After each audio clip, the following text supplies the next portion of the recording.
Lección número 10. El resto fiel y la nueva alianza. Nuestra relación con Dios se hizo plena y perfecta en Jesucristo.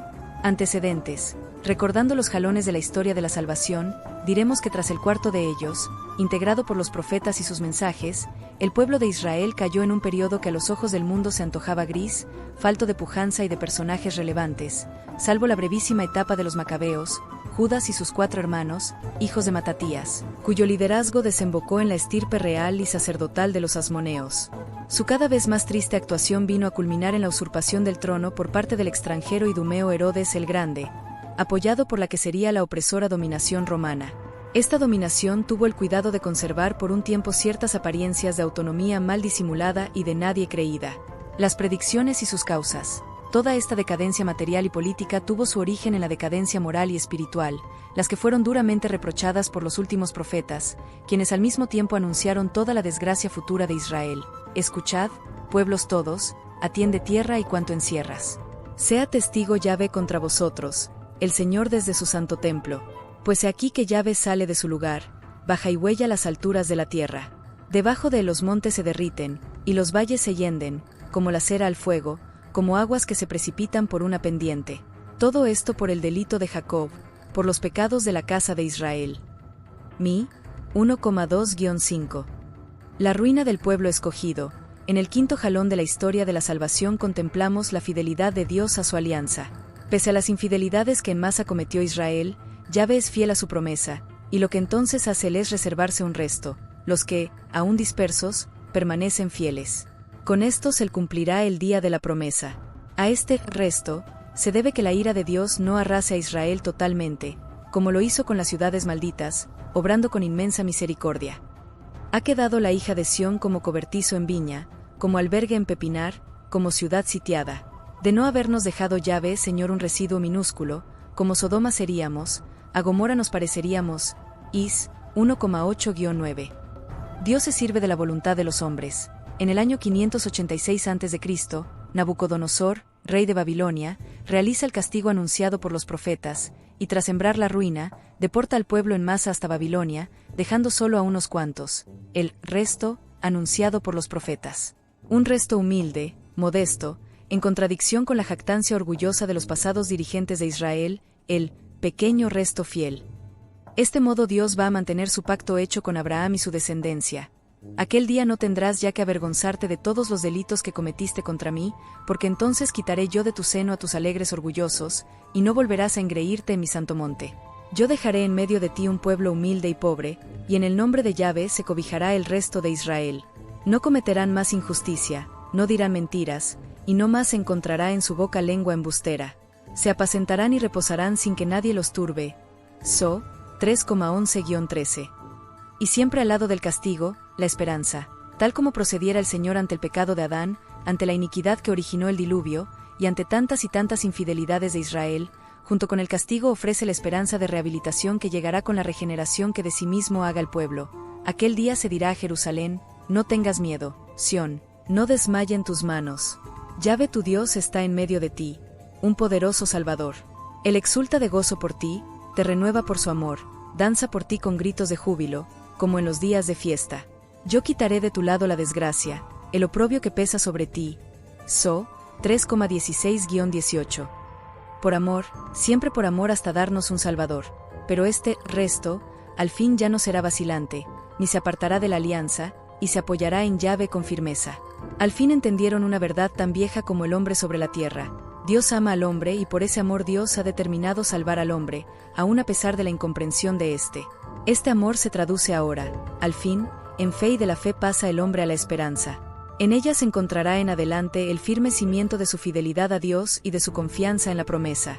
Aunque el antiguo esplendor del reino haya desaparecido, Sión, la cumbre sobre la que se edificó la ciudadela de Jerusalén por obra del rey David, mancillado, el templo arrasado, las murallas, figura de la protección divina, demolidas. A pesar de todo eso, el resto espera contra toda esperanza, tal como esperó Abraham. Estos esperan auxilio, liberación, redención, y su única esperanza está puesta en el Señor, de quien todo vendrá. Los que confían en Yahvé son como el monte Sión, que es inconmovible, estable para siempre. Jerusalén, de montes rodeada. Así Yahvé rodea a su pueblo desde ahora y por siempre. Sal 125:1-2. La vuelta de la cautividad. Pero ese resto no es tan solo formado por los pocos que escaparon al destierro. También allá en la remota Babilonia, en la dura cautividad, se forjaron en su fe y su esperanza otros elementos de ese resto, los que al fin consiguieron que por el edicto de Ciro, rey de los medos y los persas y conquistador de Babilonia, se les permitiera el retorno en 538 a.C., cuando Yahvé hizo volver a los cautivos de Sión, como soñando nos quedamos. Entonces se llenó de risa nuestra boca y nuestros labios de gritos de alegría. Entonces se decía entre las naciones, grandes cosas ha hecho Yahvé con estos. Sí, grandes cosas hizo con nosotros Yahvé, el gozo nos colmaba. Sal 126:1-3. La idolatría queda extirpada. El primer efecto de esta conversión es la desaparición general de la tendencia a la idolatría. Ya en el destierro, inmersos entre pueblos paganos, los israelitas demostraron una aversión definitiva por ella. A orillas de los ríos de Babilonia estábamos sentados y llorábamos, acordándonos de Sión. En los álamos de la orilla teníamos colgadas nuestras cítaras. ¿Cómo podríamos cantar un canto de Yahvé en una tierra extraña? Jerusalén, si yo de ti me olvido, que se seque mi diestra. Sal 137:1-5. Y en esto mismo se deja ver un nuevo modo de motivación religiosa que ya nunca desaparecerá. El culto a Yahvé se identifica con Jerusalén de modo tal, que lejos de la ciudad santa no es posible practicarlo. La expectación del Salvador. Una última característica del resto fiel es el sentimiento general del inminente advenimiento del Mesías prometido conforme a las profecías. Saldrá un vástago del tronco de Jesé, y un retoño de sus raíces brotará. Reposará sobre él el espíritu de Yahvé, espíritu de sabiduría e inteligencia, espíritu de ciencia y temor de Yahvé. No juzgará por las apariencias, ni sentenciará de oídas. Juzgará con justicia a los débiles, y sentenciará con rectitud a los pobres de la tierra. Herirá al hombre cruel con la vara de su boca, con el soplo de sus labios matará al malvado. Is 11:1-4. Equívoco concepto del Mesías. Con todo, el concepto del Mesías se vio falseado por el extremismo nacionalista, al punto de concebir la idea errónea de que Dios reservaba para Israel un liderazgo del todo material, temporal, entre las naciones, y con esto la esperanza de un Mesías caudillo un tanto conquistador y otro tanto justiciero y reparador de agravios pasados. No quisieron detenerse a contemplar la dignísima personalidad que del Mesías había dibujado en sus predicciones Isaías, y el papel de liderazgo espiritual que a Israel habría de tocarle desempeñar en el concierto de las naciones. Sucederá en días futuros que el monte de la casa de Yahvé será asentado en la cima de los montes y se alzará por encima de las colinas. Confluirán a él todas las naciones, y acudirán pueblos numerosos. Dirán, venid, subamos al monte de Yahvé, a la casa del Dios de Jacob, para que él nos enseñe sus caminos y nosotros sigamos sus senderos. Pues de Sión saldrá la ley, y de Jerusalén la palabra de Yahvé. Juzgará entre las gentes, será árbitro de pueblos numerosos. Is 2,2-4. De aquí que llegado el último momento de estar Cristo visible entre sus discípulos, instantes antes de su ascensión a los cielos, aún cerrados a lo que habían visto y escuchado del Señor, se atreven a preguntar, Señor, ¿es en este momento cuando vas a restablecer el reino de Israel? Él les contestó, a vosotros no os toca conocer el tiempo y el momento que ha fijado el Padre con su autoridad, sino que recibiréis la fuerza del Espíritu Santo, que vendrá sobre vosotros, y seréis mis testigos en Jerusalén, en toda Judea y Samaria y hasta los confines de la tierra. Hech 1,6-8. La verdadera imagen del Mesías. Isaías nos presenta de una manera precisa al Mesías, de suerte que no cabe confusión, ni menos admisión de aquel concepto falso, porque una criatura nos ha nacido, un hijo se nos ha dado. Estará el señorío sobre su hombro, y se llamará su nombre, Maravilla de Consejero, Dios fuerte, siempre Padre, Príncipe de paz. Grande es su señorío y la paz no tendrá fin sobre el trono de David y sobre su reino, para restaurarlo y consolidarlo por la equidad y la justicia. Desde ahora y hasta siempre el celo de Yahvé Señor hará eso. Is 9,5-6. Precisión de circunstancias. El mismo Isaías nos habla de la madre del Mesías y de pormenores acerca de ella. Pues bien, el Señor mismo va a darnos una señal. He aquí que una doncella está encinta y va a dar a luz un hijo, y le pondrá por nombre Emmanuel. Is 7,14. Miqueas añade a esto el lugar de su nacimiento. Mas tú, Belén Efratá, aunque eres la menor entre las familias de Judá, de ti me ha de salir aquel que ha de dominar en Israel, y cuyos orígenes son de antigüedad, desde los días de antaño. Por eso él, es decir, Yahvé, los abandonará hasta el tiempo en que dé a luz la que ha de dar a luz. Entonces el resto de sus hermanos volverá a los hijos de Israel. Él se alzará y pastoreará con el poder de Yahvé, con la majestad del nombre de Yahvé su Dios. Se asentarán bien, porque entonces se hará el grande hasta los confines de la tierra. Mi 5:1-3. El resto de Israel en el Nuevo Testamento. También después de la ascensión de Cristo al cielo encontramos ese resto fiel del pueblo hebreo, cuya respuesta fue afirmativa al llamado del Mesías. San Pablo nos hace la presentación de ese resto. Y pregunto yo, ¿es que ha rechazado Dios a su pueblo? De ningún modo. Que también yo soy israelita, del linaje de Abraham, de la tribu de Benjamín. Dios no ha rechazado a su pueblo, en quien de antemano puso sus ojos. ¿O es que ignoráis lo que dice la Escritura acerca de Elías, como se queja ante Dios contra Israel? Señor, han dado muerte a tus profetas, han derribado tus altares, y he quedado yo solo y acechan contra mi vida. ¿Y qué le responde el oráculo divino? Me he reservado 7,000 hombres que no han doblado la rodilla ante Baal. Pues bien, del mismo modo, también en el tiempo presente subsiste un resto elegido por gracia. Rom 11:1-5. Y de entre ese resto fiel, fue elegida una doncella. Hemos llegado, dentro de la historia de la salvación, a la plenitud de los tiempos. Esto es, al momento en que Dios, viendo maduro el momento, comienza la obra de la redención. Así, dando cumplimiento a las profecías, desde Adán hasta el último de los profetas, nos envió a su Hijo, Dios de Dios, luz de luz, para que al hacerse hombre en las purísimas entrañas de María, por nosotros predicara, enseñara, padeciera, muriera y resucitara, y de este modo tuviéramos vida los que estábamos sentados a la sombra de la muerte. Y ello comenzó así. Fue enviado por Dios el ángel Gabriel a una ciudad de Galilea, llamada Nazaret, a una virgen desposada con un hombre llamado José, de la casa de David.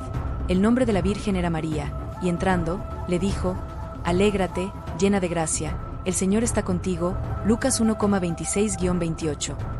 Ella se conturbé por estas palabras, y discurría qué significaría aquel saludo. El ángel le dijo: No temas, María, porque has hallado gracia delante de Dios. Vas a concebir en el seno y vas a dar a luz un hijo, a quien pondrás por nombre Jesús. Él será grande y será llamado Hijo del Altísimo, y el Señor Dios le dará el trono de David, su padre, reinará sobre la casa de Jacob por los siglos y su reino no tendrá fin. María respondió al ángel: ¿Cómo será esto, puesto que no conozco varón? El ángel le respondió: El Espíritu Santo vendrá sobre ti y el poder del Altísimo te cubrirá con su sombra, por eso el que ha de nacer será santo y será llamado Hijo de Dios. Mira, también Isabel, tu pariente, ha concebido un hijo en su vejez, y este es ya el 6º mes de aquella que llamaban estéril, porque ninguna cosa es imposible para Dios. Dijo María: He aquí la esclava del Señor, hágase en mí según tu palabra. Y el ángel, después de dejarla, se fue. LC 1, 26-38. El Mesías vino a congregar al resto fiel. Así como aquel resto fiel se había como encerrado en aquella esperanza de un Salvador, sin una idea precisa acerca de él y del tipo de salvación, del mismo modo esa común espera y estado de ánimo habían creado un ambiente muy particular. Es un momento providencial en que habría de tener realización lo predicho por boca de Ezequiel, porque así dice el Señor Yahvé: Aquí estoy yo mismo cuidaré de mi rebaño y velaré por él. Como un pastor vela por su rebaño cuando se encuentra en medio de sus ovejas dispersas, así velaré yo por mis ovejas. Las recobraré de todos los lugares donde se habían dispersado en día de nubes y de brumas. Es 34, 11-12. Es la función con que Jesús da comienzo a su actividad mesiánica. Jesús recorría todas las ciudades y aldeas, enseñando en sus sinagogas, proclamando la buena nueva del reino y sanando toda enfermedad y toda dolencia. Y al ver a la muchedumbre, sintió compasión de ella, porque estaban vejados y abatidos como ovejas que no tienen pastor. Mt 9, 35-36. Resto fiel disperso en todas las naciones. No solamente hemos de considerar entre el resto fiel a los israelitas. Los gentiles de buena voluntad vivían también la búsqueda de Dios por otros caminos. A ello se refirió Cristo cuando dijo: También tengo otras ovejas, que no son de este redil.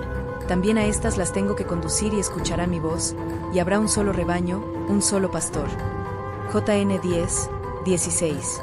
El mismo San Juan narra más adelante, cuando Caifás, el sumo sacerdote, emite su determinación de condenar a Jesús a ser muerto, expresó el pontífice la convicción de que la misión de Cristo iba más allá de Israel.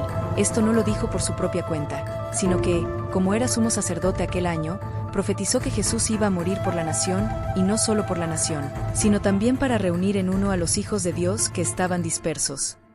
JN 11, 51 a 52. El resto fiel en nuestros días. El nacimiento de Jesucristo marca el momento en que Dios abre las puertas de la salvación a todos los hombres.